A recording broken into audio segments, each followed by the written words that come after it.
খুব কম শব্দে বাংলা ভাষার অধুনান্তিক কবিরা সুন্দর কবিতা নির্মাণে সক্ষম।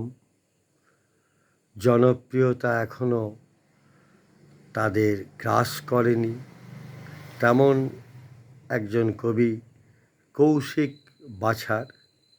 তার একটি কবিতা পাঠ করছি, বাকি আরও কবিতা পাঠ করতে আপনাদের অনুরোধ করছি।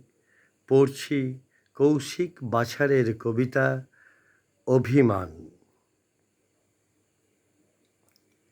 রেইনকোটের পাশে বৃষ্টি ছুঁতে চায় ভিতরের শরীরটাকে। বৃষ্টি আমি, শরীরটা প্রেমিকা। রেইনকোট সেই অভিমান যা কোনো প্রেমিক পেরোতে পারেনি।